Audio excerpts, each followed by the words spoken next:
अल्लाह तबारक व तआला अपने बंदों से इतनी ज़्यादा मोहब्बत करता है कि अपने नबी से अल्लाह ताला इरशाद फरमाता है, ऐ मेरे नबी, कुरान करीम की बड़ी प्यारी आयत है, व इज़ा सअलका इबादी अन्नी फ़इन्नी करीब, कि ऐ मेरे नबी, जब मेरे बंदे मेरे बारे में आपसे सवाल करें तो आप मेरे बंदों से कह दो, ऐ मेरे नबी, आप मेरे बंदों से कह दो कि मैं उनके बहुत ज़्यादा करीब हूँ।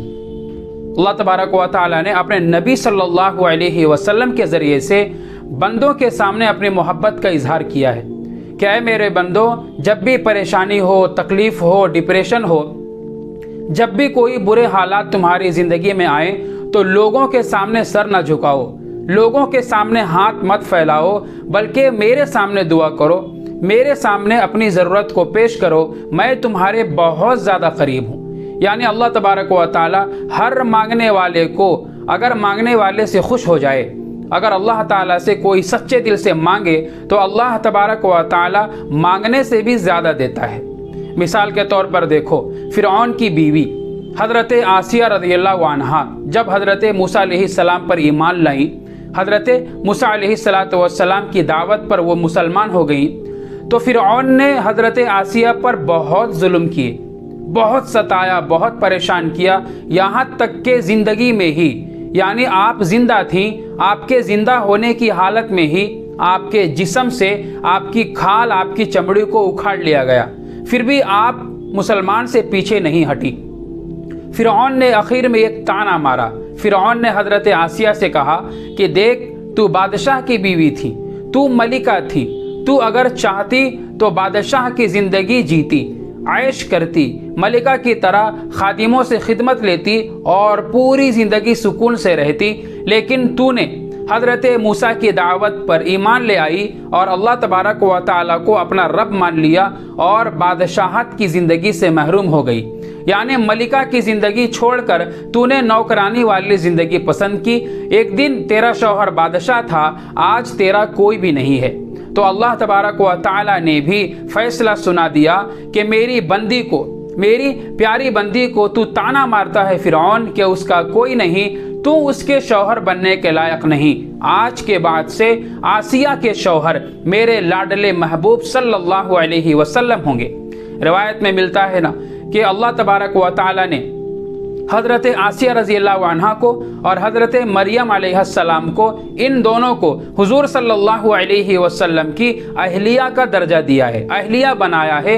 यानी ये लोग जन्नत में हुजूर सल्लल्लाहु अलैहि वसल्लम की बीवी बनकर दाखिल होंगी।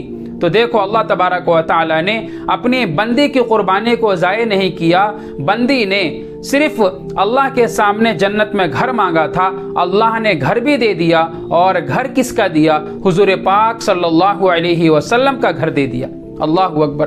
तो अल्लाह तबारक व तआला के सामने जब कोई मर्द या औरत मुसलमान सच्चे दिल से दुआ करता है, अपनी तकलीफ सुनाता है, अपने हालात को बयान करता है, तो अल्लाह तबारक व तआला अपने बंदों से बहुत ज़्यादा करीब है, बहुत जल्दी दुआ सुनता है और मांगने से भी ज़्यादा देता है। हज़रत उमर फ़ारूक रज़ियल्लाहु अन्हु एक मरतबा दुआ करने लगे, आय अल्लाह, अल्लाहुम्मा रज़ुक़नी शहादतन फ़ी सबीलिक वजअल क़ब्री फ़ी बलदी रसूलिक। हज़रत उमर रज़ियल्लाहु अन्हु की दुआ का खुलासा है, आय अल्लाह, तेरे रास्ते में मुझे शहादत की मौत अता फरमा और तेरे नबी के शहर में मेरी कब्र बना। आप दुआ में गौर करो। हज़रत उमर की दुआ क्या थी? आय अल्लाह, तेरे रास्ते में शहादत नसीब फरमा। अल्लाह ने कहाँ शहादत दी? जाए नमाज के ऊपर, मेहराब नबी में, नमाज की हालत में, बावजू हालत में कुरान की तिलावत करते, नमाज पढ़ाते हुए आप पर हमला किया गया और इसी वजह से आप शहीद हुए। हज़रत उमर की दूसरी दुआ क्या थी? आय अल्लाह, मेरी कब्र हुजूर के शहर में बना। अल्लाह ताला अगर पूरे मदीने में कहीं भी कब्र बना देता तो हज़रत उमर की दुआ कबूल हो जाती, लेकिन अल्लाह ताला बंदों के मांगने से भी ज़्यादा देता है।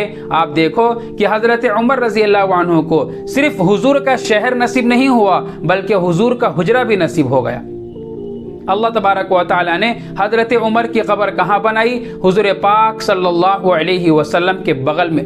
तो अल्लाह ताला अपने बंदों से बहुत करीब है, इसलिए जब भी हालात आए, जब भी तकलीफ आए, जब भी परेशानी आए, लोगों के सामने बयान ना करो, अकेले जाओ, अल्लाह के सामने दुआ करो। अल्लाह तबारक व तआला अपने बंदों के हालात से वाकिफ़ है। रो कर दुआ करो, हर तरह के हालात को अल्लाह ताला दूर करता है।